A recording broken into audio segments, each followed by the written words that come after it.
4 years. And it finally happened. Somebody left a house. A very angry Tangerine in a helicopter flying away. Poor guy, really. It's going to be difficult for him. I don't know how much time he has left, but having to deal with the lack of attention, for a guy like him, difficult. Having to deal with a failure, he knows. Having to deal with QAnon and these other weirdos that he summoned, you don't know if they're going to throw him under the bus eventually. Anything is possible, really. His business, don't know if that's going too well. Tons of lawsuits coming his way, so yeah. Poor guy. But then fuck him. Fuck Trump. I hate the guy, or I hate the political figure, Donald Trump. Been shitting on him for the last 4 years. I actually trolled him so hard on Twitter. Like, I was writing these sarcastic comments about how genius he was that he actually blocked me, or his team, they blocked me. My Twitter is still there. I'm not sure if that's a good thing, though. I mean, social media companies deciding who gets to stay and who doesn't. But anyway, here we are. Donald Trump. Bye. I was going to use this occasion to say some nice things. Some things that I actually appreciate about Donald Trump. It's not going to be snark. It's not going to be ironic. There's not going to be a punchline in the end. Things that I actually appreciate about him. Because, this is the last kind of chance, I think, to say these things. So, here we go. I made a little list. The first thing that I appreciate about Trump is he is a good entertainer. He really is. He is at home on the stage in front of the cameras. I admire that. I'm not like that. There's a word in German. It sounds like an insult, but it really isn't. It's called Rampensau, stage hog, a female pig on a stage, and it describes a person like Trump, somebody who's supernatural and just happy if everybody's looking at him.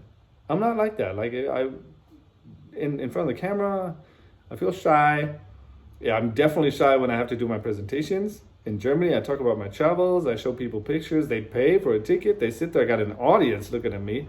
I get super nervous. But Trump, no, you can tell. He really likes it. He craves it. He feeds on the attention. He is a good speaker, in my opinion. Like, it's not like what he says makes any sense much of the time. And the other half of the stuff he says is just shit. But he's funny. He sounds authentic. He's fun to listen to. It's a interesting entertainer. I don't know if you've watched The Apprentice. I really like that show. I gotta admit, I watched a few seasons actually back in the day, and I would go as far as to say, if you want to define Trump, he's definitely not a politician. Like, he doesn't understand. He doesn't have what it takes really.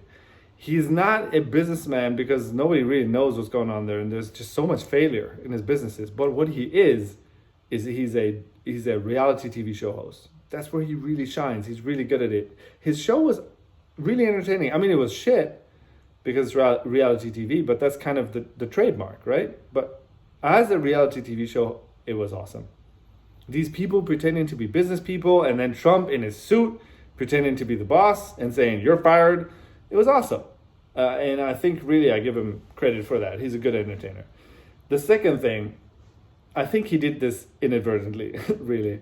He made people more political. Like, he made people interested in politics. And that is a good thing. I think one thing that really scared me about the 2016 election was Trump got voted in with like 30% of the votes, more or less. Like, it was 30% him, 30% Clinton, and then it was 40% of people that didn't vote. It's like they had the right to vote, but for whatever reason, okay, some of them, they maybe had to work or whatever. They couldn't vote. But many of them, let's be honest, they were thinking like, fuck it. Left or right, fuck it. It's all the same shit. I'm not going to vote. I'm not interested in this. But then really, that's the worst thing that can happen. You think now the polarization is a bad thing? Yes, it hurts. Yes, it's terrible. But the one thing that is worse is if people are not interested in it anymore. You cannot have a democracy if people don't come to vote. How are you going to do that? A democracy is not a thing that you get and then you just have it forever. A democracy is like a plant. You get it, then you give it water, and you give it sunlight and air, and then you talk to it, or like play Mozart for it, and maybe you will have a nice, pretty flower.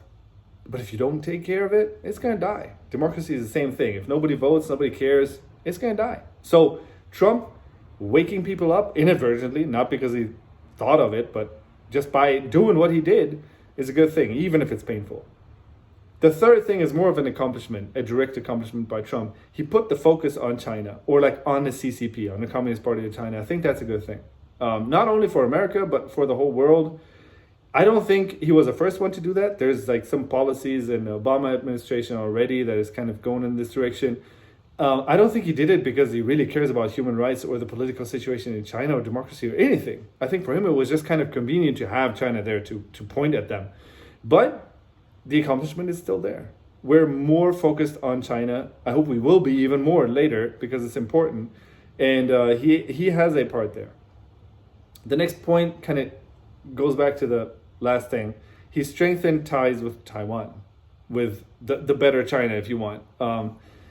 He didn't do as much as he could have, but like he took a phone call from the president when he really shouldn't have, according to the modus operandi of before.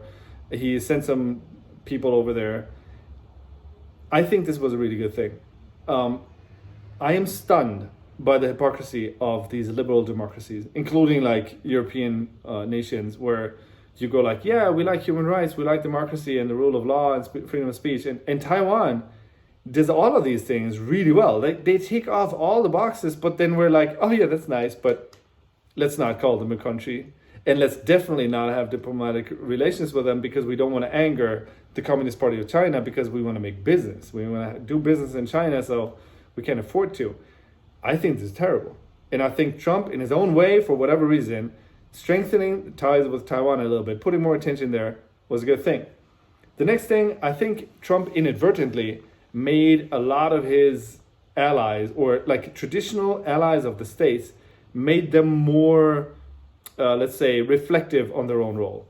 Like Trump is not a diplomat. Like he doesn't understand diplomacy. I don't think he cares. He made a lot of allies angry. He was just shitting on everybody, basically, especially the European Union. And I think for a lot of these countries or these political systems like the EU, it was important to kind of have this experience that you can't just always count on the United States having your back, or like, going, like you just kind of follow in their direction. Like they take care of the military and sanctions and all these like these human rights issues, and they are in front. No. They might sometimes go into Iraq, which wasn't such a good thing in hindsight. They might sometimes have somebody like Trump and just totally shit on you. And I think it's a good thing if, for example, the European Union thinks about the role it wants to play on, like, in a geopolitical setting of the whole world. I think that was a good thing. The next thing, it's kind of the same as the second point I made about Trump making people more political, but I think he shows that it can happen anywhere. Honestly, I don't know about you, but for me, in 2015, I was like, okay, so Trump is a clown candidate. It's like a novelty candidate. Like, it's just fun. 2016, I was like, come on, please don't. Up until election night, I remember because the day after election night was my birthday, November 9th, 2016. On election night 2016, I was like, they can't really vote Trump into office. He's going to get a lot of votes. That's already bad enough. But he can't become president. It's not possible. America, you can shit on their democratic system and all the faults that they have, like this electoral college or like the role that big finance plays in it. Okay. But like it's still a relatively successful democracy, and it's been for a long time. So I was thinking like, no, they can't. Like it's just impossible. It's inconceivable, but then they did. And I think Trump being voted into office serves as a warning to everybody. It can happen everywhere. Like it can happen in Switzerland, it can happen in Germany, it can happen in New Zealand, it can happen in all these places where you think like, nah, it's never gonna happen there. It can, definitely. Like if anybody knows, Germans know. So yeah, this warning, I think it's good. The next thing, I think really this is important. I don't know if it's gonna happen, but there's a chance there. I think Trump getting voted into office is a chance for reflection. Not only in America, but also in other countries. In a lot of places, the difference between rich and poor is just growing.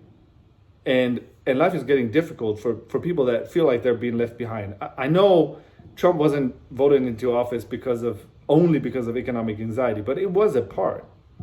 Some people voted for him just because they're bigots, because fuck political correctness, blah blah. Okay, some people voted for him because they have a weird, twisted sense of conservatism. Fine, evangelicals or whatever. But there was also a part of the people that were just unhappy with the system as it was, because they felt like this system isn't working for me personally. I'm getting left behind. So I can either vote hard left, socialist, or I can vote hard right. It's the foreigner's fault. And this time they went with Trump. I think there's a chance here for societies to kind of go like, do we want this thing to happen again? Do we want to make a soil for future Trumps? Or maybe we want to kind of balance society a little bit again. I don't know if it's going to happen.